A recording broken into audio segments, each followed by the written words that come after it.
The fortune of war has turned its back upon the Axis. For the first time, Germany's soldiers have suffered massive and crushing defeats. In the sands of the desert, the legend of Rommel has been shattered at El Alamein. In the smashed and tortured rubble of Stalingrad, the Sixth Army's surrender has destroyed the myth of the irresistible blitzkrieg. A disaster at Dieppe and a success in North Africa teach hard-learned lessons as the Allies develop the skills of amphibious warfare that will bring liberation to Europe. In the Pacific, U.S. forces capitalize on the victory of Midway, rolling back the Japanese at Guadalcanal. Following El Alamein, Winston Churchill spoke of the end of the beginning for the Axis. The coming days and months would be the beginning of the end.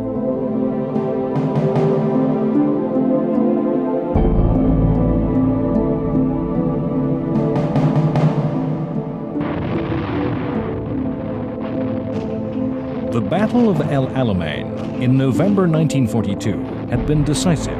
The Afrika Korps had been forced into retreat. British General Montgomery's pursuit of the German forces had been so well organized that every time in this retreat across western Egypt and then Libya that Rommel had turned and attempted to make a stand, he had been defeated and sent on the retreat again.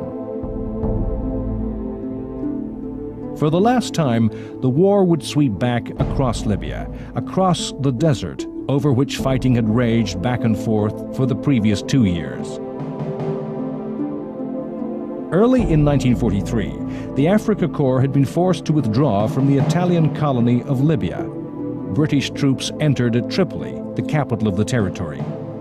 They had expected to fight, but found the city deserted, the Axis forces having withdrawn. In the face of pursuit, the Afrika Korps and its Italian allies had withdrawn into the neighboring territory of Tunisia.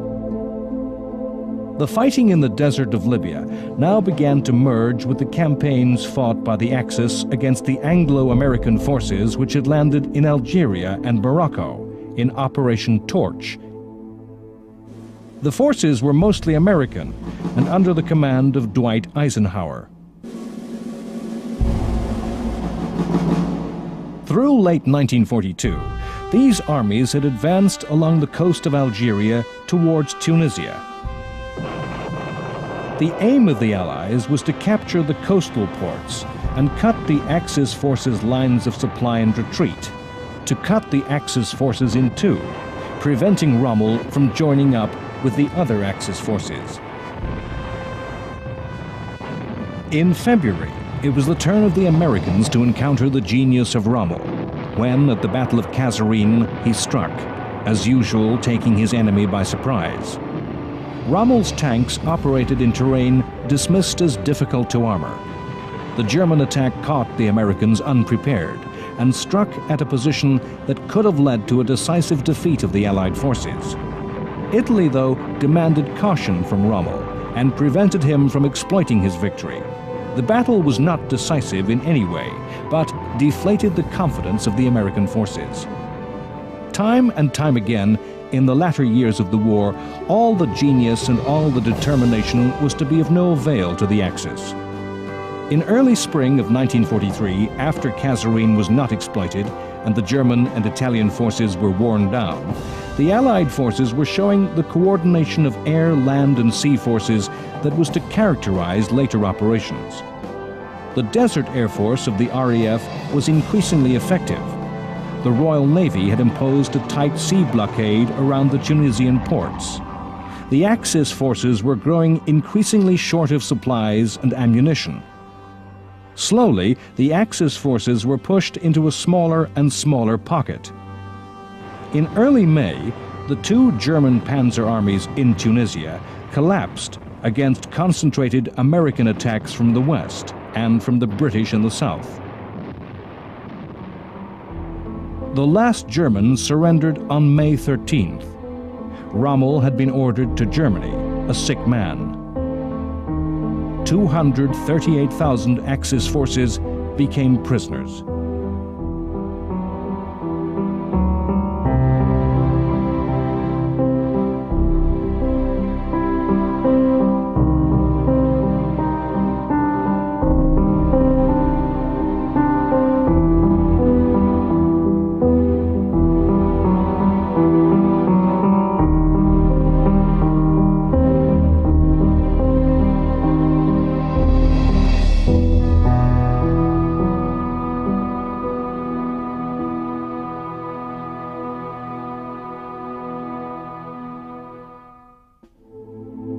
The operation in North Africa was a slow-moving process for the Allies, but lessons were learnt that were to pay results in the coming years.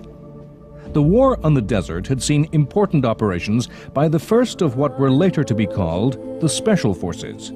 It was in the Western Desert that Britain's Special Air Service Regiment was first formed. The first Special Forces had operated deep behind Axis lines, attacking supplies and airfields.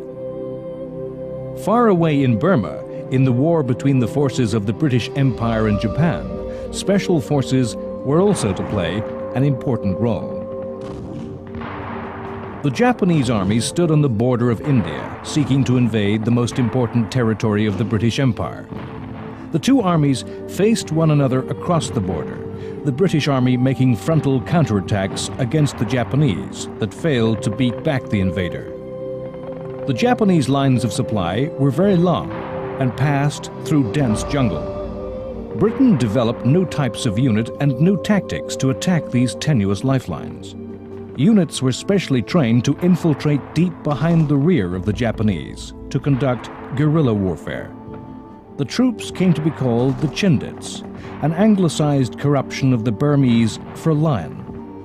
In the first wave, 3,000 Chindits entered Burma. They combined the traditional with the modern. Chindit columns cut through hot malarial jungle with mules as their means of transport. Supplies were entirely by air, enabling the Chindits to have complete independence.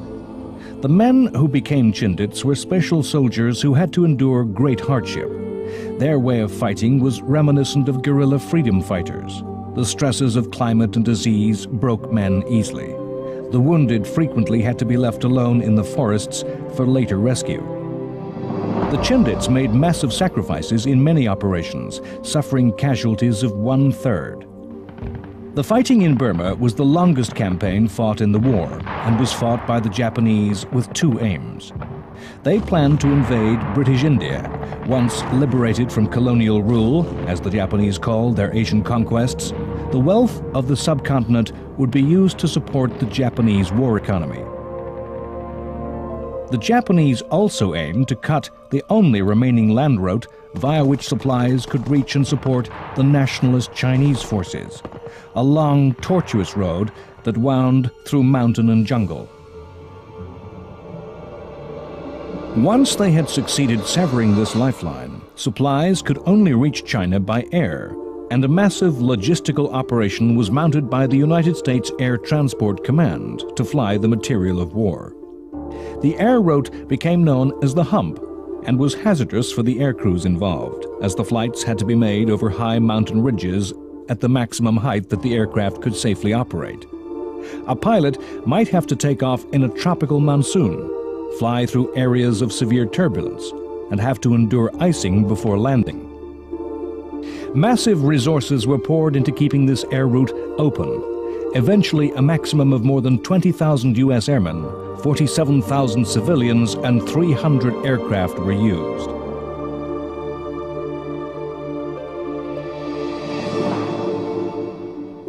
Britain and America saw the campaign differently. The British, under General William Slim, fought to defend territory for the sake of defending territory, to protect their Indian empire. The British forces aimed to push back the Japanese down the length of Burma. With Burma's long coastline, an obvious strategy would have been to use the amphibious landings to outflank the Japanese. But the Allied landing craft were needed elsewhere in the world, and the British troops were condemned to fighting a long war on land with the use of the Chindits deep behind enemy lines. The British Imperial forces faced an enemy that had long and vulnerable supply lines.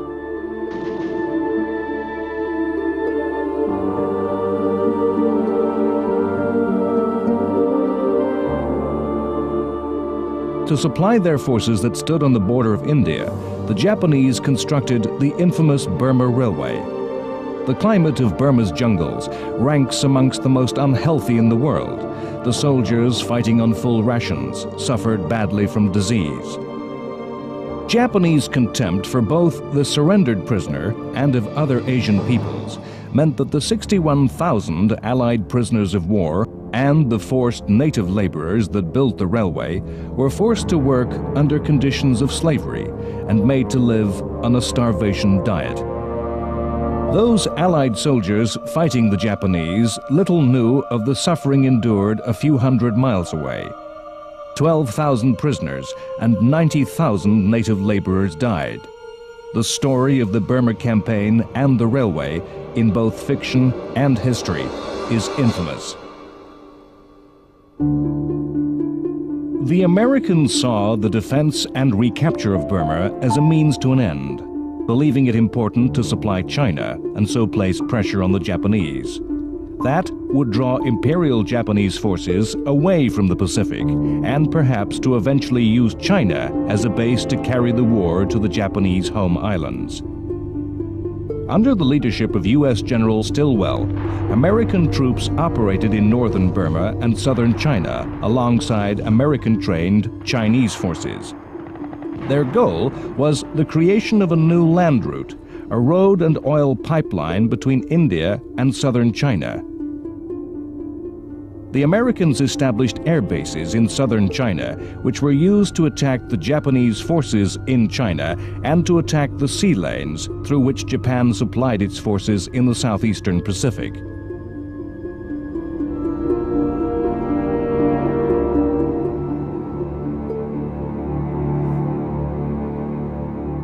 Those occupied territories over which the Japanese had spread a wave of conquest in a series of lightning campaigns in the early months of 1942 were the target throughout 1943 of a long, drawn-out series of attacks. Attacks by Allied forces aimed to roll back the Japanese, island by island, archipelago by archipelago.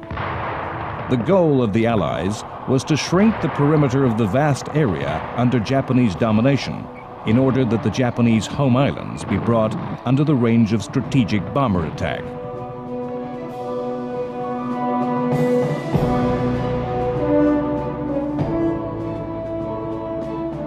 The Allied attacks came along two lines.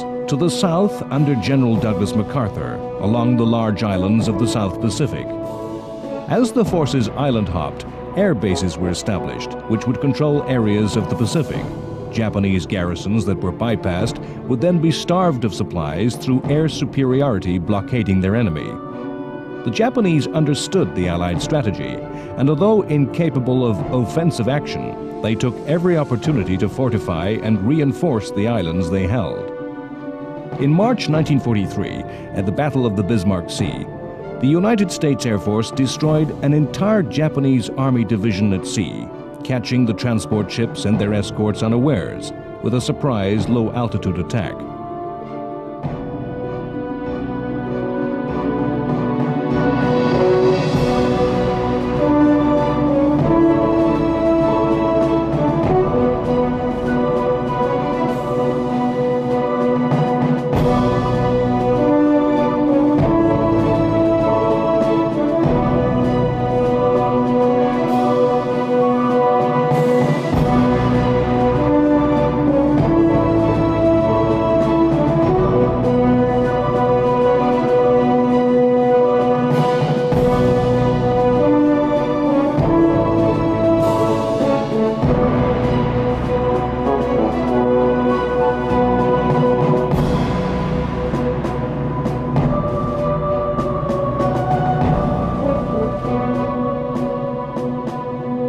All through 1943, American and Australian forces fought to drive the Japanese from the island of New Guinea, which Japan had invaded as a stepping stone to Australia.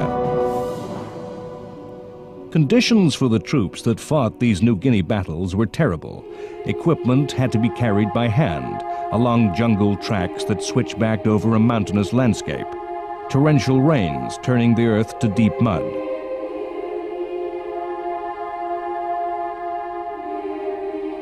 Supplies were brought in by air or portage from New Guinean natives who fiercely opposed the Japanese invaders. The shortage of food was a constant problem for both sides. Japanese units resorted to cannibalism of their own and of prisoners to survive. But by far the greatest killer in New Guinea was malaria, which, compounded with starvation, claimed thousands of victims in both armies.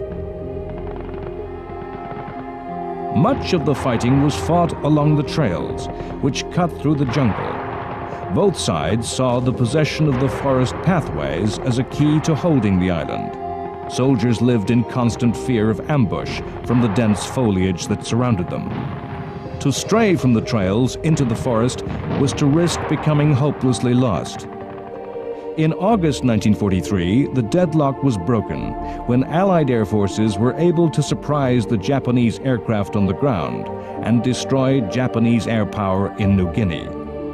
From that time, Allied air superiority coupled with intelligence gained from decoded Japanese signals meant that the initiative now lay with the Americans and Australians.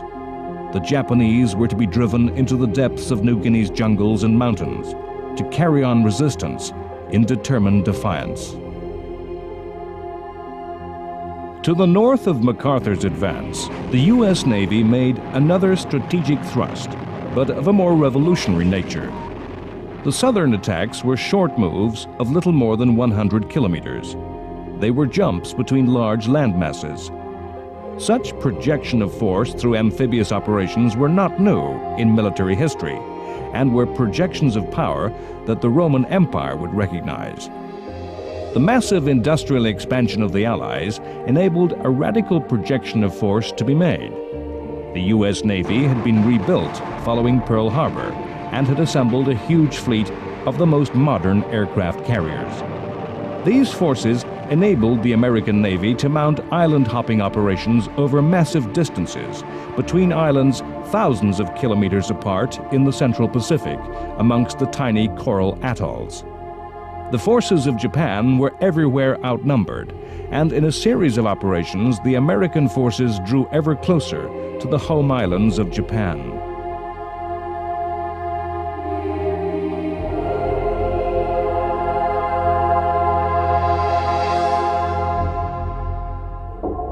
The spring of 1943 saw the Battle of the Atlantic reach its climax. The struggle between the submarines of Germany and the navies of Britain, America, and Canada had been fought continuously during the whole time of the war. It was fought to greater and lesser intensity, with the advantage moving back and forth as the technology, tactics, and numerical strength available to both sides changed. The German aim was to strangle and destroy the lifeline of maritime trade upon which the Allied war effort depended. Convoys of merchant ships sailed the ocean under threat of constant attack.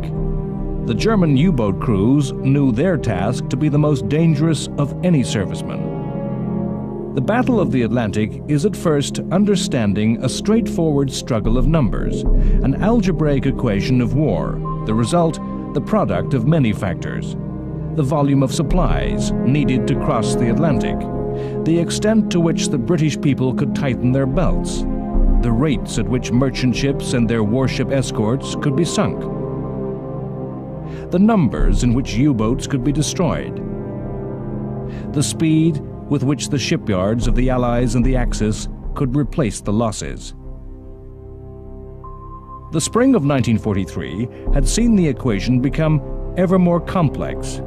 Now it would be truly seen that the soldier fighting in the snows of Russia and the sands of the desert were one with the sailor and submariner, fighting the same fight.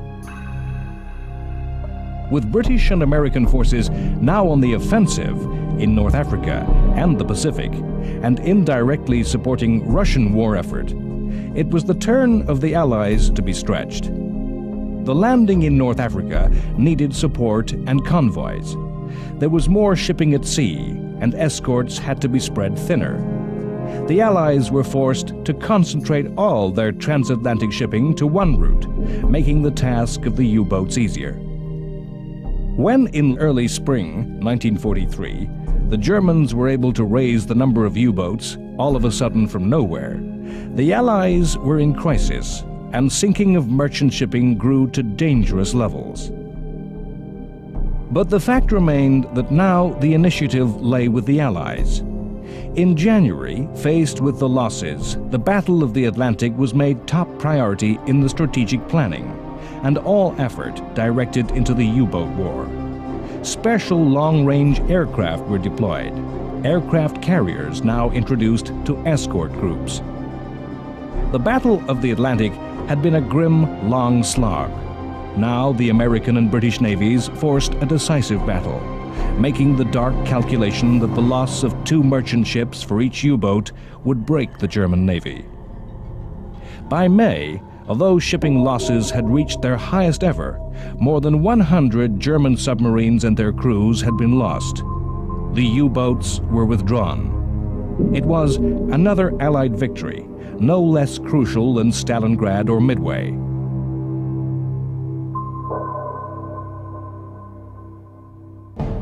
The struggle at sea was part of the war of resources and production, the struggle between the economies, between the factories of the Axis and the Allies. It was a struggle won by Britain and America and their allies, particularly Canada, who had mobilized earlier and utilized their economies better than the Axis, mobilizing the skills and talents of women, and extracting every scrap of effort and ingenuity to make more and better materials of war, and release as many men as possible for the armed forces. America did not use coercion to provide the workforce. Neither men nor women were conscripted. The energy and programs of the New Deal were continued. Vast migrations of population moved across the United States, lured by war work. The British economy overmobilized and had to recall men from uniform. The direction of the individual's life in the wartime economy was complete. 10% of Britain's conscripts were sent to the coal mines, not the forces. Maintaining the effort in the war factories, where long hours were endured, once the threat of immediate invasion or defeat had passed, was difficult. High wages and natural patriotism were not enough, and war workers in all countries were the targets of extensive propaganda campaigns. In America, the famous character of Rosie the Riveter was created to motivate women workers. In Britain, General Montgomery toured factories using his own individual brand of charisma to motivate the workforce. If the battlefront and the home front really get down to it this year, we can get the thing almost finished, that next year we just topple it over.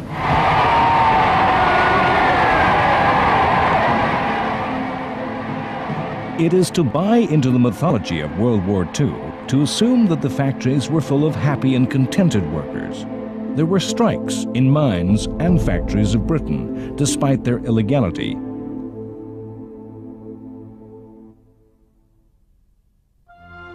The Industrial War was not simply a war of quantity. It was also a war of quality. The Allies and the Axis competed to equip their armed forces with better weapons. The secret weapon, the new weapon, features large in the fiction of the war. Science and technology did play a great part in the fighting.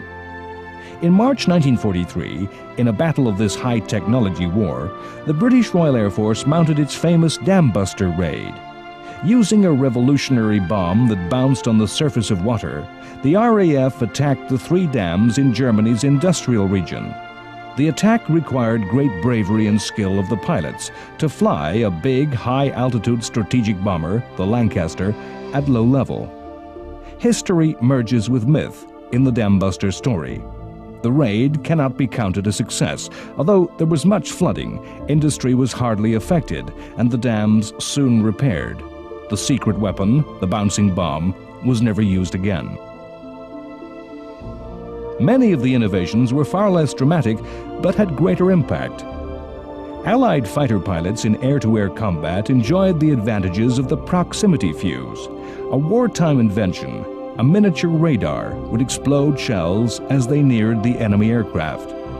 Science contributed in many ways. Scientists and mathematicians created the new discipline of operational research into the way military operations were conducted. The optimum search pattern used by an aircraft hunting a U-boat would be the product of scientific calculation. Much of this work remained intensely secret, unseen by the civilian and the ordinary soldier.